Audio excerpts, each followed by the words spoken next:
Hello, hi everybody. Hi, thanks so much for joining us today. I'm Lottie Llewelyn-Wells. I'm one of the editors here at Aconite Books. I'm also the editor of the Daidoji Shin series, and I'm here with the fabulous and elusive Josh Reynolds. We're going to have a kind of half an hour chat. Well, supposedly half an hour chat just about all things Shin and kind of talk a bit about the books and our favourite characters and what's sort of coming up next. Please feel free to pop your questions into the comments and we'll answer them as best that we can.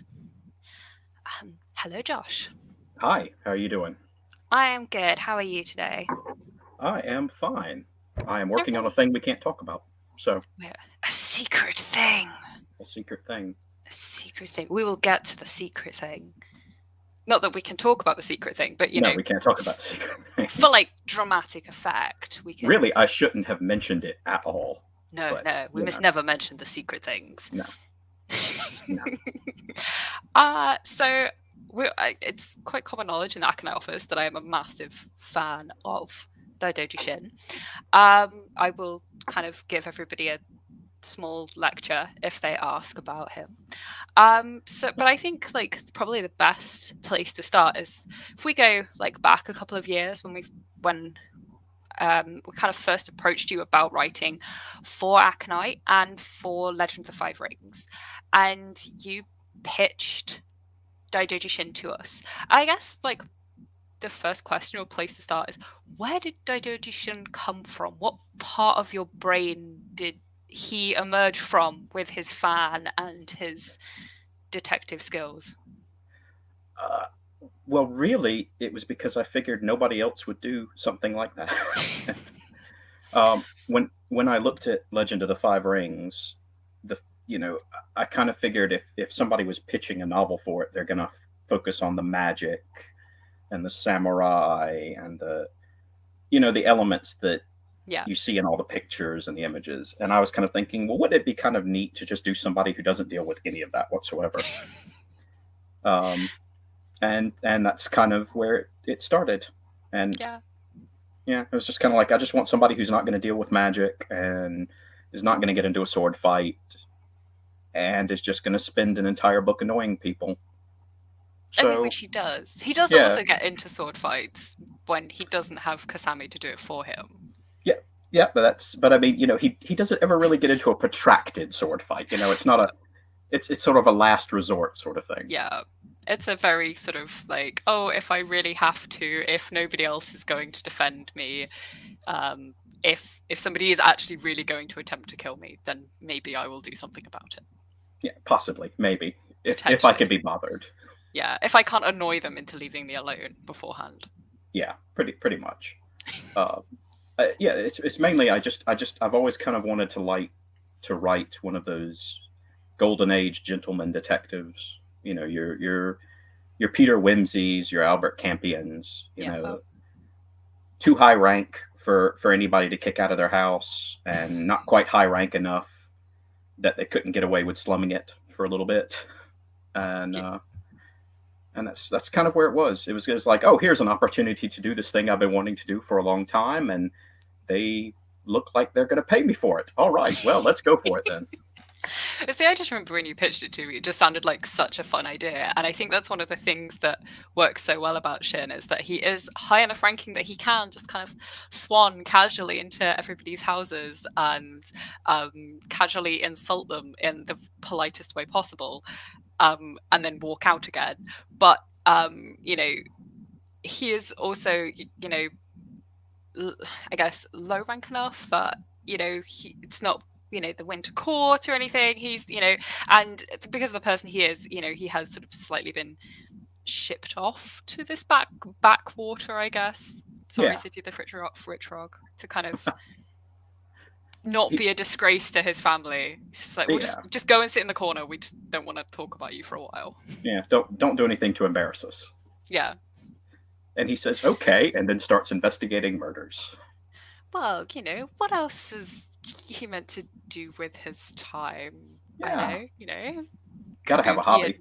Yeah, everybody needs a hobby. It's not like gambling and kabuki and drinking Yeah. sake is, enough hobbies for him. He needs more, or badly playing the shamisen. Yeah. Yeah, that poor shamisen. I do love that. He's just like really good at everything else, but terrible at music. Well, that's the thing is your hero always has to have something they're bad at. There has to be one thing they can't do. And in this case, he must torture everybody's ears with his terrible attempts at playing music. Yeah, he has a tin ear. Can't play music to save his life. Oh, we have a question. So, yeah, just how much did you link your novels to the spirit of the 5th edition of the RPG? So I guess more interaction, less sword fighting. Even if you didn't make any connections, it's really nice to read your books, and hope to emulate the feelings in the RPG. Thank you very much. I like to think I linked it pretty strongly. I read all of the rule books that we had access to at the time. And I've reread them since. I tend to reread them every time I get ready to write one of the books. And I just kind of wanted to capture that flow of character interaction and people talking to one another. And the idea that the fighting was always... if you had to fight, it meant you failed. It meant something has gone wrong. Yeah. So with Shin always regards violence as it's something that shouldn't happen. He's more than happy to let Kasami handle it when it does, but really he's trying to avoid bloodshed at every opportunity. Even when he's annoying somebody and poking them and trying to get a reaction out of them, he's not trying to make them angry enough to draw a sword on him. He just wants them angry enough to say something stupid. Yeah, he just wants to provoke them to that point where they kind of lose their train of thought and, the guard comes down. And they get so irritated with him that they just spill all of their secrets. Pretty much, yeah. He wants to annoy them enough that they confess. Yes, but not annoy them enough that they punch him in the face. Yeah. Although I did have one scene, I actually didn't include it in Poison River. I was considering where the lion representative to the City of the Rich Frog just hauls off and smacks him in the face. And I decided that'd be a little bit too much. Part of me feels like she would have been totally justified in doing that, considering his behavior. But at the same time, I don't want to see him get smacked in the face because I love him very much, even if he's a very annoying person. I'm sure Kasami sometimes wishes that she could, put him into a sack and throw him in the river. I wasn't going to say that, but yes. But yeah, that is exactly what she wants. She wants to put him into a sack and throw him in the river. I do really love how they have this really interesting dynamic because sometimes it reads... they have a very unusual dynamic, especially in the setting, especially, they have a kind of bodyguard master relationship, but it's not particularly traditional. Sometimes it feels a little bit kind of, I want to say, brother-sister dynamic. Yeah. It's definitely kind of not your traditional kind of dynamic. And was there a kind of reason that you included that, or where did that kind of come from? Did that come from like when you thought about creating Kasame, or did you kind of come from I really need someone who's going to be Shin's foil, or someone who just isn't going to put up with his nonsense? A lot of it's that. It's I needed a foil for him. I needed somebody he could explain things to, but who wouldn't necessarily accept those explanations in good grace. Yeah. So if you read Sherlock Holmes stories, not the movies, but the actual stories, Watson is actually pretty snarky in regards to Holmes. Like when Holmes will come up with a brilliant explanation, and Watson's always just kind of like, yeah, you just kind of pulled that out of your butt, didn't you? And so I needed somebody who was that kind of, it's like, yes, you are very smart, but you are not smart enough not to get into a sword fight, and I'm going to poke holes in your every attempt to get above yourself and just kind of keep you on an even keel. So I needed a character that could be there that wouldn't be impressed by Shin and wouldn't be angered by him necessarily. Yeah, so she's definitely not impressed with his behavior at any times. No. And one thing I will mention, while I remember it, if you would like to see a little bit of how Kasami thinks, you'd like something from her POV and to kind of see what she thinks about Shin. You can read the brand new short story that we have just released. It is free on the Aconite website. And lovely Anjali, who's in the background, is going to show you where you can find it. It's free on the Aconite website right now. It's a sort of little story from Kasame's POV where we kind of get to see a little bit more about her and how she feels about Shin, and see her dealing with Shin's nonsense from her own perspective. I think it's actually the longest thing I've done from her perspective. Yeah. Not, you know, if you don't add up the actual chapters from the books where she's thinking about it, but it is actually the longest concentrated, you know, bit of her perspective. I think it really is, and I just really loved it because you can just feel the irritation, the love and the irritation. Yeah. Oh, it looks like we got another question. More questions. What made you pick the Crane Clan? Was there anything in particular that made you pick the Crane Clan? I picked the Crane Clan because I wanted to write about the nobility, and I liked that the Crane were basically the courtiers. You know, they're the nobles. And initially, my initial thought, well, my first thought was, if you're going to do a detective in L5R, you might as well do a Kitsuki investigator, because that's the standard. That's what everybody expects. Then I was like, yeah, but I kind of want to write, you know, a lazy nobleman detective, and none of the other clans really fit for that.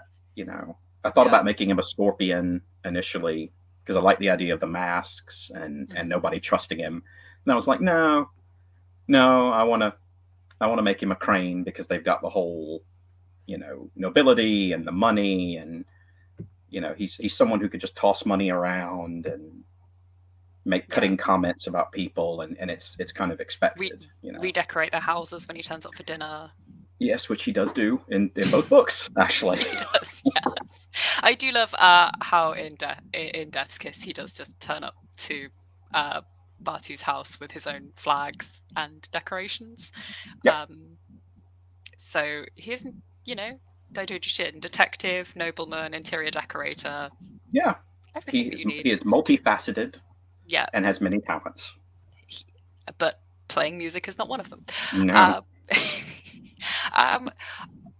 I will kind of sort of say, so somebody says money is its own superpower, and I guess it is here a little bit for Shin. Definitely, it's the thing that allows him to get away with a lot of what he does. Yeah.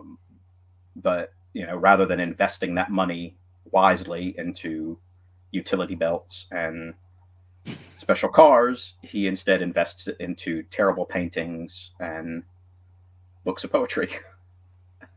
Yeah.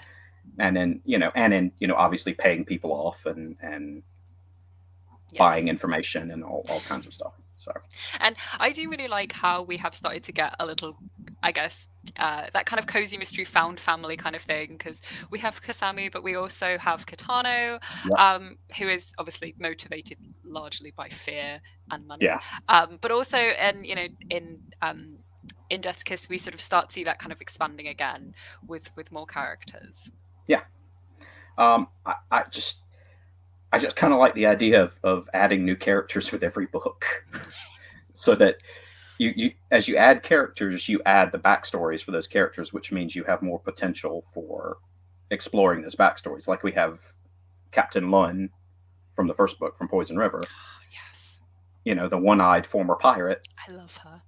You know, well, there's any number of stories that might come out of Lun's background or out of her previous activities that Shin will have to, deal with. You got Kitano's backstory. You've got, Ito, the merchant, who's not a spy, who's definitely not a spy. Definitely not a spy. No suspicions there. There's all kinds of stuff. Lady Konomi from the Unicorn Clan. Batu even could come back, and poor Batu. Poor Batu. Poor Batu. I feel like you just spent that book just torturing him. I did. I felt so bad about it too, but it was so much fun. Sometimes it's fun though to just torment characters. Yeah, he didn't deserve it, but who does really? no, but I think that's a lot of what happens with Shin is he just gets to kind of politely torment people. Yeah, that is the most fun with him. So Jason asks, will Shin and Kasami interact with any new clans in the future, or are they stuck near the city of the Rich Frog and the locals therein? Oh my gosh. Hypothetically, will they potentially interact with people in the future if we were doing hypothetically, that is a possibility. Hypothetically, they will venture out from the city of the Rich Frog at future points to interact with other clans, both major and minor, hypothetically. And some of those may also come into the city of the Rich Frog. Exactly. The city of the Rich Frog is it's a bustling trade metropolis. So it's, anything can happen. Anybody could show up. Exactly, it could do, you know, and lots of people will visit there for, trade and merchants and, theatre and other fun things. The city of the Rich Frog boasts a prominent entertainment district. It does, with a newly rebuilt theatre. Indeed. That has absolutely no bearing on anything we're discussing at the moment, hypothetically. Nope, absolutely nothing at all. Nope, not at all. Oh, look, we have more questions. Good. Before I get messages saying, stop talking. Have the Nakados set their sights on Shin yet? Now, I could try and bluff my way through this. But I don't know what Nakados are. So, yes. How much of your own personality is in your characters? Not a bit. Are you secretly Shin? No. Are you secretly Kasami? No, I'm secretly Kitano. Motivated mainly by money, missing a finger. Terrified of everything and everyone. Yeah. No, I do know some writers do put a lot of their characters in their personality into their characters, yeah, no, it is mostly like if they're my personality is mostly Kitano, possibly Batu. So Angeli has come to my rescue here. The Nakado are the matchmakers. Oh, that's right. I should know that. Yes, they have actually. As we saw in Death's Kiss, they have indeed set their sights on him because he is weirdly a good prospect for marriage. Because he is highly connected in his clan, he is unattached, and he's not really a jerk. He's pretty handsome. Yeah, he's handsome, he's got money, he's unattached, he's not a political liability, really. They just need to find someone who'd be willing to put up with him for more than 10 minutes. Yes. And hypothetically, Kasami, in fact, has her own opinions about who that person should be. And hypothetically, she will share those opinions at some point. And, we will love to see it. But I'm sure Kasami has many opinions. I'm sure all of Shin's sort of acquaintances have their opinions on who that should or should not be. Oh, God, yeah. Yeah. And Shin's opinions are, kind of boil down to, look over there, and then running away. Quick, a distraction. Yeah, that's exactly how he does it too. He just goes, look, a distraction. Let's make this conversation not about me. Yeah. For once, it's the only conversation where Shin doesn't want it to be about himself. Pretty much, yeah. Somebody did ask, are you secretly a bad shamisen player? I am not. I have no musical ability whatsoever. I am in fact quite a bit tone deaf, so I'm not good with music. I listen to a lot of different music, and a lot of it just sounds like noise to me because I can't really tell the difference. Yeah, absolutely no musical talent whatsoever. There's a little bit of you that's, I guess, in one of your characters. Yeah. There's his lack of talent. His lack of talent is all me. Somebody, Gian has put in the comments, just says Barto with a little heart. So we do love him very much. We just tormented him horribly. Yeah. So obviously, Curse of Honor, David Annandale's Curse of Honor, just one of our other Legend of the Five Rings novels, went a little bit more, I guess, to the front line. Lots of action. Can we see Shin visiting somewhere kind of, I guess, a bit more action-based, or is staying in less hostile areas? Although I think the City of the Rich Rock is maybe hostile in its own way, maybe in a more political way. This is something I've thought about. I would actually like to try and keep Shin as far away from the Shadowlands as possible, both in character because he would die, and just in general for the types of stories I'd like to tell with him.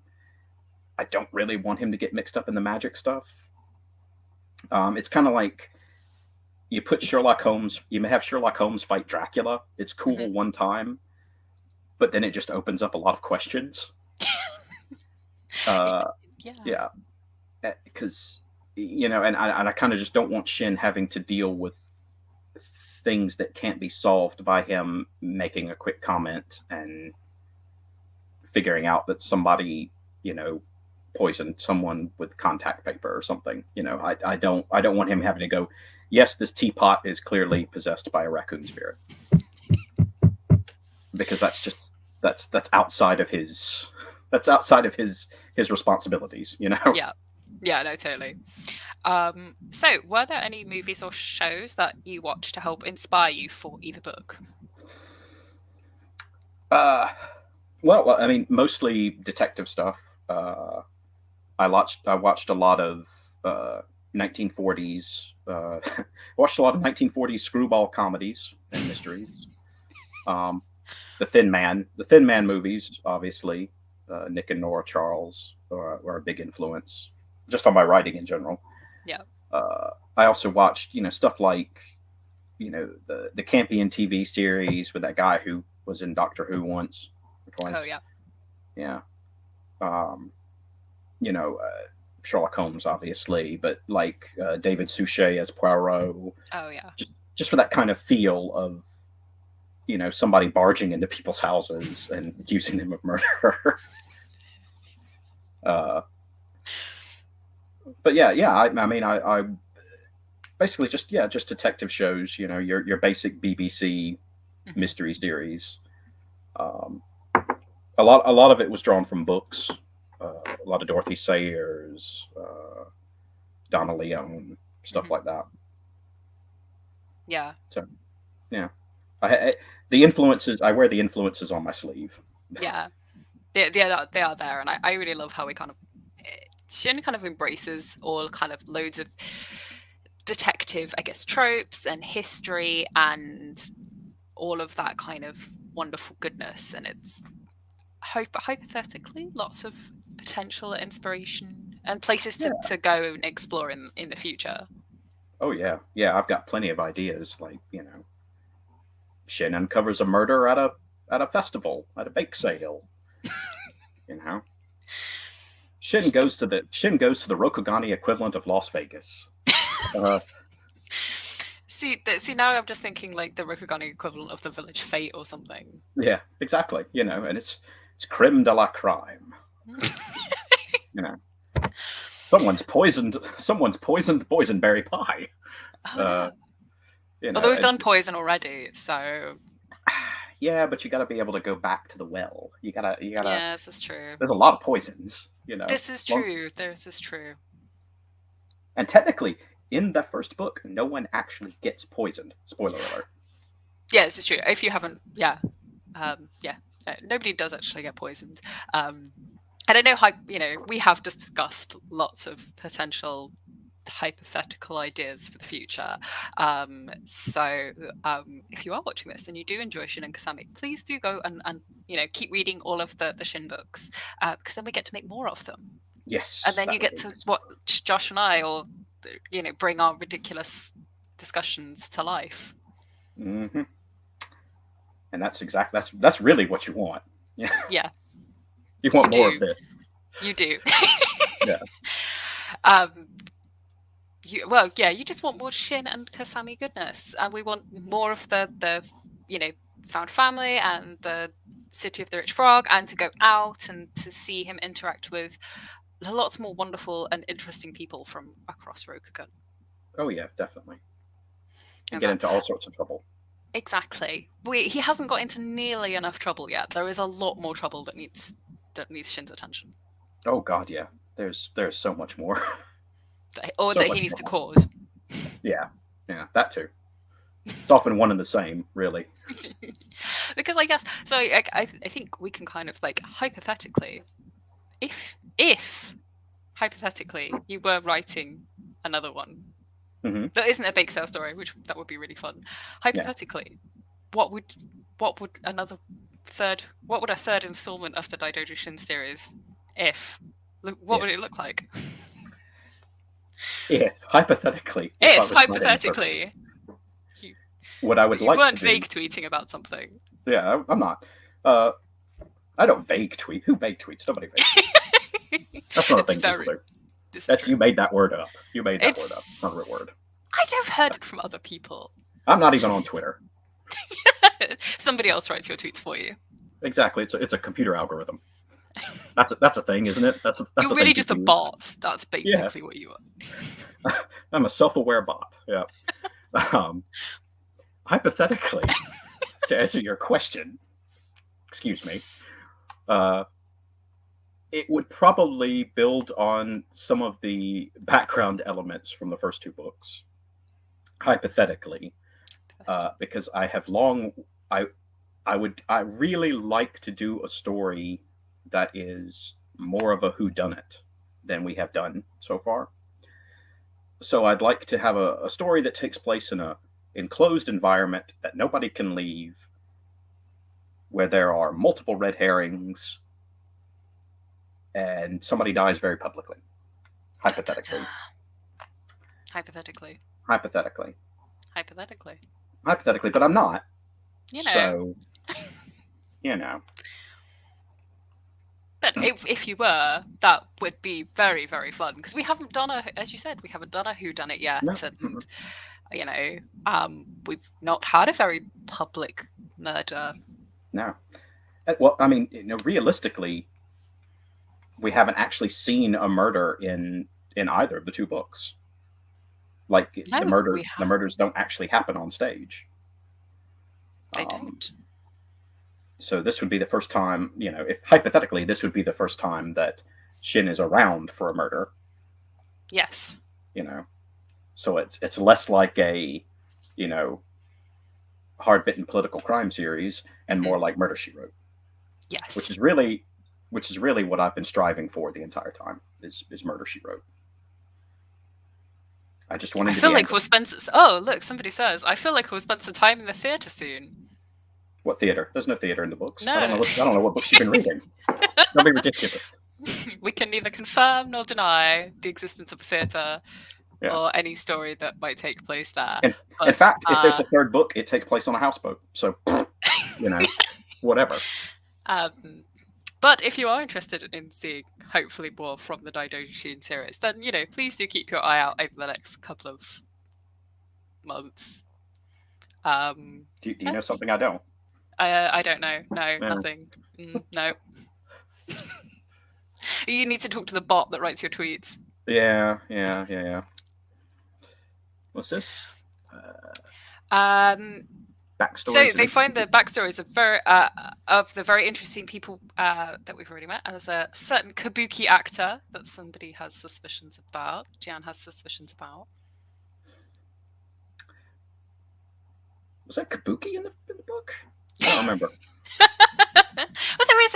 I think we can accept that there is definitely kabuki in book one, with now being. I honestly don't remember.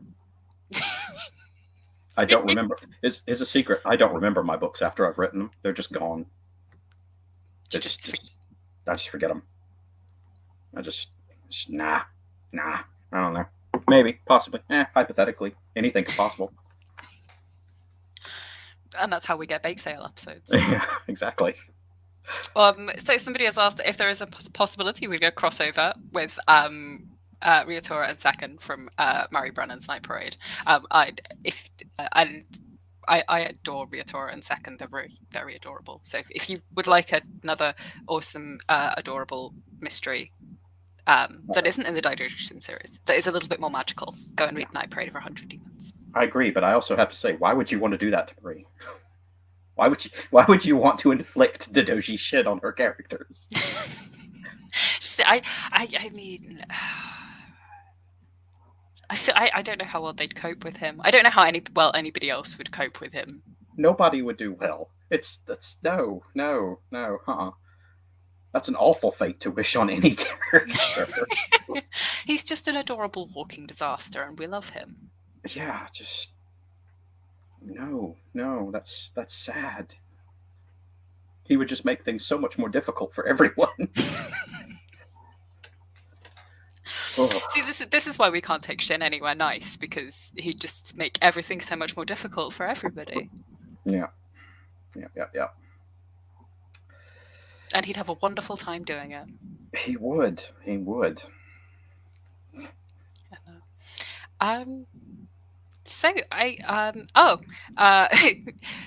Gianna, doesn't every author hurt the characters they love? I mean, I try not to, but things happen. I can't be held responsible, really. I can guarantee that, like, I wouldn't personally let you do anything drastic to some of these characters because I love them too much. There goes my idea for book 3.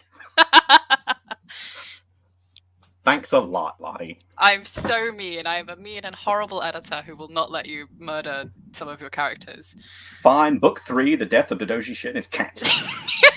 Everyone is so mean to push in. He tries his best. He does try his best. We're very mean to him, but I love him very, very much. He's just a walking disaster, and I love him. He does try his best, and his best is being annoying. You know, he's just so annoying to everyone. He is also in his. I think we kind of, you and I have talked about the fact that he's in his early 20s, so he's still in that very annoying stage. Sorry to anybody who is in their early 20s. Yeah, whippersnappers.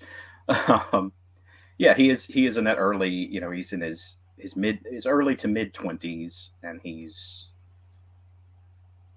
convinced of his own intelligence, but just starting to get the first glimmers of understanding that maybe he's not as smart as he thinks he is. But it hasn't quite penetrated yet. Not quite. Eventually, hypothetically, it will penetrate. Hypothetically. Yes. But then maybe he will, maybe he will grow and learn. Maybe. Yeah, no, huh? No, there's no growing and learning. No. Kasami knows, though. She already, I think, knows that. And I think that's sometimes, what frustrates her is that she knows he's not as smart as he thinks he is. Yeah. But continues to do so anyway. Yeah. She's just kind of stuck, making sure that he doesn't get himself killed before he realizes it. Yeah.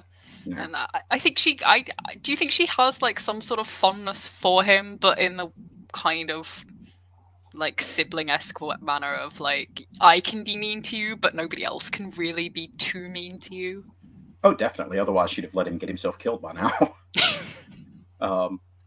Yeah, I think she does have a certain fondness for him, but it's tempered by the fact that she regards keeping him alive as her duty. So she is fond of him, but at the same time, she has to keep him alive. So it's very annoying for her. Yeah. Yeah. And that it's kind of like balancing an easy life with what she might have really wanted from her life, from what she's actually ended up with. Yeah. Because what she'd like is to be the bodyguard of someone who's respectable and on the front line, as it were. Kasami would be right at home in a crab fortress. She would. Instead, she's stuck, in a trade town with a guy who really can't stir himself to do anything but poke around in other people's business. Yes. So it's not exactly the life she imagined herself when she was a wee murder tyke. No, it's unfortunately the life she's been stuck with, just, cutting off the occasional finger and making vague threats to everybody. Or not vague, No, not vague at all. Those are very blunt threats. And Kasami is Anjali's favourite. I think she's, I do love her very much as well, and, I really love that dynamic. Somebody says Crab Clan is the best clan. I would have to disagree. I would have to disagree with that. Would you say Crane Clan? Oh, definitely Crane Clan, because obviously I would only write about the best clan. So yes, I'm not getting involved in this discussion because I'm not allowed to have favorites. Well, I mean, really, there's a good chance I'm only saying that because I know it'll provoke fights. You wouldn't try to cause trouble now, would you, Josh? No, of course not. I've never done that in my life. I have never once provoked an argument in my life. Ever. I think that is that is a horrible lie, but I am an innocent lamb. Capable of no wrongdoing. I feel like that is also something that Daidoji Shin would say. That's maybe. What are you trying to say? As he casually strolls into somebody's house, raids their library, and redecorates their house, drinks all their sake, and accuses them of murder, or not doing something about a murder. That would be a really great opening chapter, by the way. Somebody just gets home from wherever they've been. Shin is just in their library drinking their sake, and just like, hey, yeah, I'm here to accuse you of murder. By the way, you're guilty of murder. Oh God, he'd have so much fun. That would be a great opening chapter. But there you go. If this turns up in a hypothetical future book, then we know where it comes from. Yeah, which I will have forgotten about. See, Janice here to back you up. Crane Clan, best clan. Well, see there, I knew we could count on her.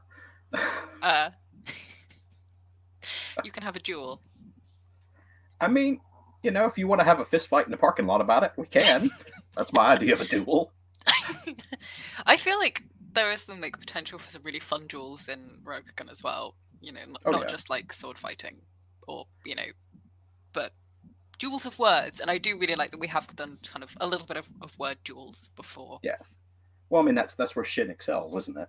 He excels in being able to go up against somebody verbally. Yeah. Anybody can kill somebody with a sword.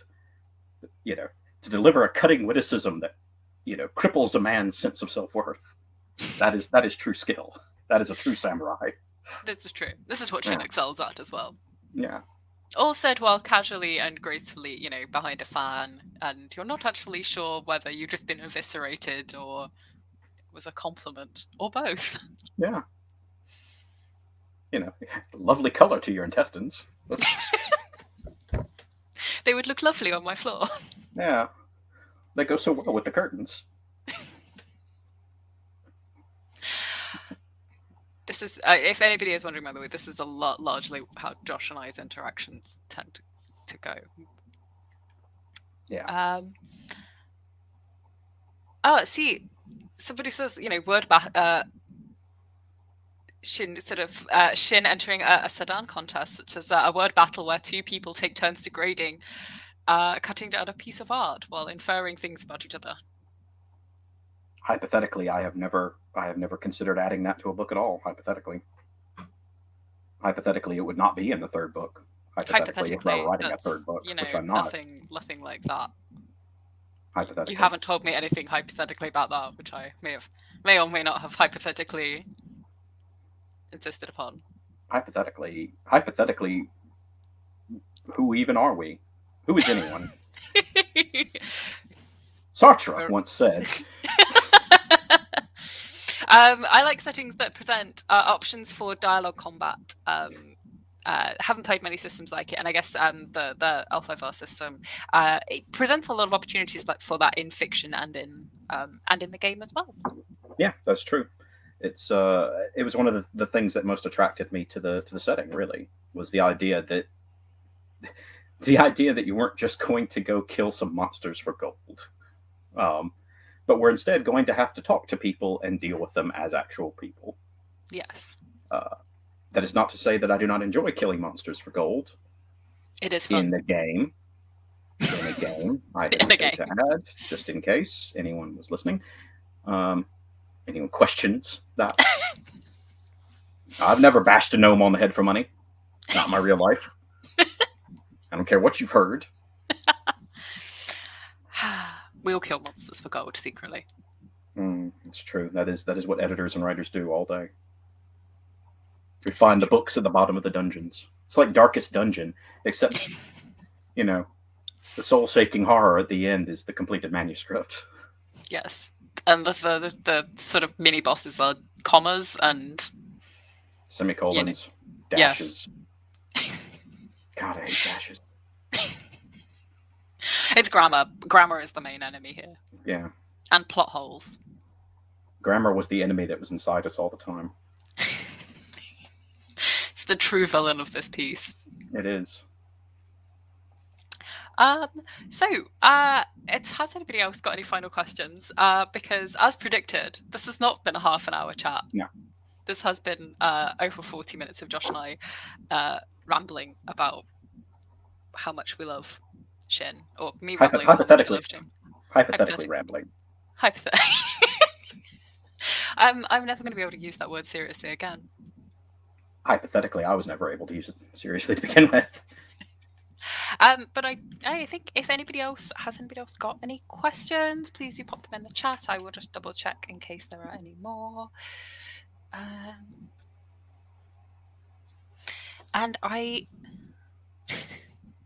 Grammar is truly the cosmic horror slowly driving us insane in the dungeons. It does me. For years, I was at the mercy of semicolons. Didn't know what they were. Didn't know how to use them. They are very, very mean. 12 years on, as a professional writer, I figured it out. Hooray! Yeah. Our copy editors will be very happy. Somebody's very happy that we've been talking for a long time, because it's great when people are excited about stuff. We are very excited. Yes, we are very excited. We are very excited. We really love the series and these books. If you enjoy them, please do continue to buy and read them, recommend them to your friends, and they all make Aconite great books. Christmas presents. They Christmas do. is right around the corner. All Aconite books make great holiday gifts, but especially mine. So thank you so much for hanging out with us today. Please, as well as we said earlier, you can get the free Kasami short story on the Aconite website as well, which is Kasami and the Kitsuki Way. If you would like to see how Kasami deals with / attempts to deal with being a detective. The first book in the Daidoji Shin series is Poison River, which is lovely, beautifully on the screen here right now. The award-winning Poison River. And the second book is Death's Kiss. They are both out now in ebook and in paperback, and hopefully coming very soon to audio as well. And keep your eyes and ears peeled for potential hypothetical announcements should they happen in the future. Yes. Excited for every possible hypotheticals. Be excited. There are many hypotheticals. There are so many hypotheticals. There were 20 hypotheticals? 25? Hypothetically, if we discussed it. So many hypotheticals that we will be here for years. Years and years. Until you wished we were gone. Okay, and I think hypothetically wish we were gone. I think that's about it. Thank you so much, everybody. And I think we are about there. Thank you very much.